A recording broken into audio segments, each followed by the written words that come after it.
our studios in New York, here is Jane Pauley.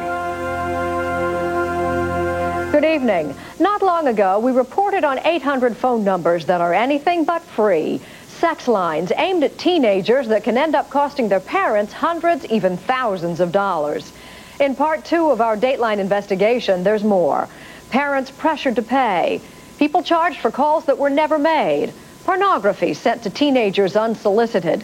Lee Thompson begins tonight with the people who are heard but rarely seen. The real women on the other end of the line.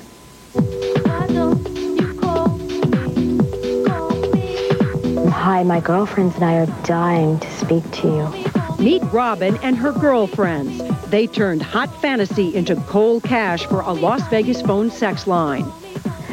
I was black. I was white. I was Japanese. I come from Japan. Name is Miley. I speak very little English. We used to read books while they're talking to us, and they imagined us to be in our homes and in this very sexy lingerie. My blonde her name was Shelby, and she was from Raleigh, North Carolina, and they would just die over it, and they would lead me into fantasies of me doing a striptease act for them. These women say they thought it was just harmless fantasy among consenting adults, but then they were reassigned. The breathless phone pals became hard-nosed bill collectors for half a dozen sex line companies. When I went in there and I started to bill these people and started to listen to the stories, I felt like scum. These women say sex lines use deceptive ads to trick teens into calling and dirty tricks to get their parents to pay.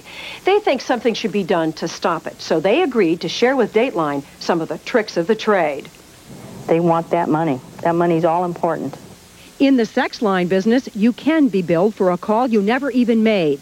The operators say some companies billed out-of-service phone numbers and ordered them to collect when the phone company gave the number to a new customer.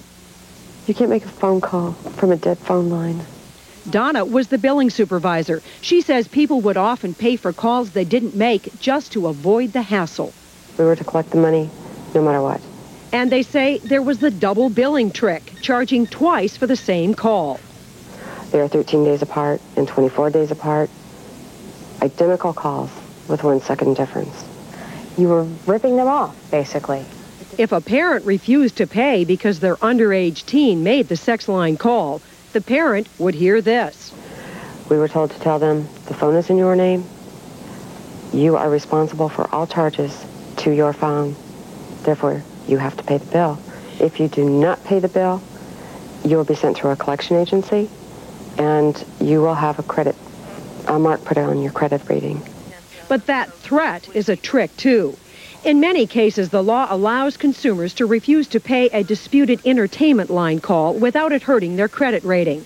Of course, if you don't even know you have a sex line call on your bill, you can't fight it. That brings us to yet another trick called masking. The total amount of bills run well over $4,000 or $5,000 on these calls. Masking just about drove Emily and J.W. Stansberry crazy. Someone used an 800 number to charge sex line calls to their number, and they couldn't figure out where they came from because a sex phone company masked the calls, disguised them as long-distance calls. They couldn't pay their bill. The phone was disconnected, and for them, a phone is critical. Save your life, really. You know, that's what it's called. J.W. has had 2 heart attacks and is home alone while Emily works. His phone wires him into a medical system that sends him help with the touch of his wristband. It's whether he lives or dies. If I don't have the phone, he dies. The Stansberrys are now on a payment plan, their phone service restored, some of their bills forgiven. But the operators we talked to say that the companies they billed for rarely forgave any bill. Making people feel like they had to give me their last penny, like I was taking the food from their children's mouth. I hated that. The owner of the company they worked for, the long-distance billing company of Las Vegas, didn't want to speak to us on camera, but told us he did give credits and his company operated within the law. But his former employees, 3 of whom were fired, showed us written orders they had to sustain as many of the customers' charges as humanly possible. They say they were told to collect even from those they knew didn't call. What bothered you the most? The elderly. Having to try to collect money from the elderly. People would tell you they didn't have enough food to eat, and we were told that we had to try to collect money from these people. Did these people make the calls? No. Or did the company make up the calls? A lot of them were the companies that made up the calls. I couldn't do it. I credited them. We had calls from people, paraplegics. We had people, stroke victims, mentally ill, handicapped. We were told to collect the money. And you believe that those people never made those calls? I do. I believe they did not make them. Because thousands of angry phone customers have complained to Washington about these sex line deceptions, Congress and some federal agencies are now trying to crack down. But Dateline has learned many phone sex companies are already one step ahead of the law by moving beyond the reach of the U.S. government. They've moved their sleaze overseas. And many overseas calls are now advertised as free phone sex. The trick here is that technically the phone sex is free, but you pay top dollar international long-distance rates. You often access a line through an 800 number, then please press the star key so that we may speed dial the number. Before you know it, you're speed dialed overseas and long-distance charges start ringing up. And even if you do realize what's happening, the first minute still costs you $7 or $8. Hi. This call connects you live, the world's Service is available to over 185 countries, from Canada, Mexico, or a Caribbean country with an... These Minneapolis parents told us all about it. Their kids' calls circled the globe. Went to Hong Kong, Moldavia, Russia, Central America, and Santo Domingo. Los Angeles, Moldova.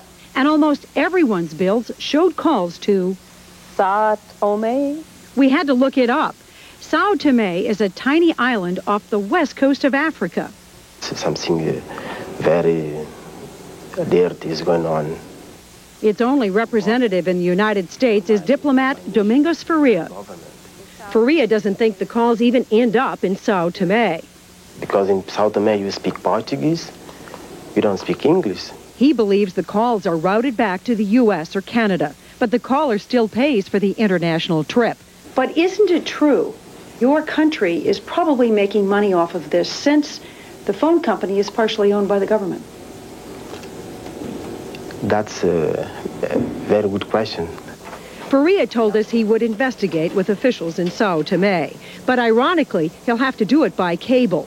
His office in New York has had its phone disconnected. The Sao Tome government didn't have the money to pay the bill. The exotic destinations of these calls was just one of the many unpleasant surprises for these parents. Their kids had called without their permission, been exposed to explicit talk, and parents had to pick up the tab. Then adding insult to injury, an even uglier trick, pornographic mail. After his 12-year-old son made sex line calls, Tom says hardcore pornography came into his home. And it was very explicit photography of women in just about every degrading form of activity with another woman. And it was 1-800, 1-900, and just about any four-letter swear word or sexual word you can think of. I threw them away as soon as I got them because I had my little granddaughter, 10 years old, bringing me the mail in. And it's right there on front page. It turns out once the sex lines have your telephone number, getting your name and address to add to their mailing list is pretty easy. I don't think that they have a right to send me something that they don't even know if I would approve of or not. An unauthorized call to a sex line from Ron Fithen's phone set off an avalanche of pornography, all advertising more phone sex lines. Much of it came from a company called Telephone Networks, Inc. Dateline has discovered the president of this mailer is also the vice president of the largest sex line company in the country. Our 6-month investigation of sex lines led us to this company again and again. It's one of the companies that the Las Vegas operators did some billing for. One of the companies that tried to collect from these Minnesota parents. It's the same company that the state of Florida says allegedly masked the Stansberry's phone bill. And it's run by the same people that sent porn to Ron Fithen. The company, American Telnet. In your opinion, is American Telnet breaking Florida law? In my opinion, yes.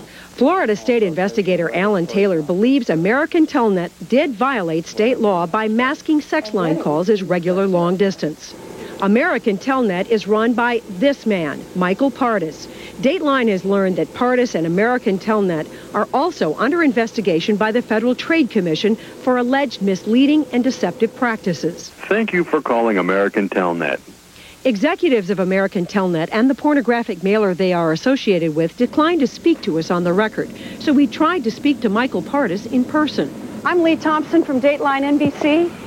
We wanted to ask Partis about his company's connection to the pornographic mailings and about federal and state allegations that he sent out inaccurate and deceptive bills. But as you can see, he didn't want to talk to us. Mr. Partis, I'm Lee Thompson from Dateline NBC. We'd like to talk to you if we could. Our Dateline investigation into the phone sex business reveals it's an industry grounded in trickery and exploitation, taking advantage of teenagers and their parents, and even people who never called a sex line. These former insiders say enough is enough. I think the deception, the deceit should stop. It's wrong. I think people should be aware that they're being taken advantage of. They're being defrauded. And there's more. On Friday, tune in to part 3 of our Dateline investigation. Another phone scheme. It's called a chat line. May sound innocent, but wait till you hear what can happen to teenagers who dial in. That's on Dateline Friday, 9 p.m. Eastern, 8 Central.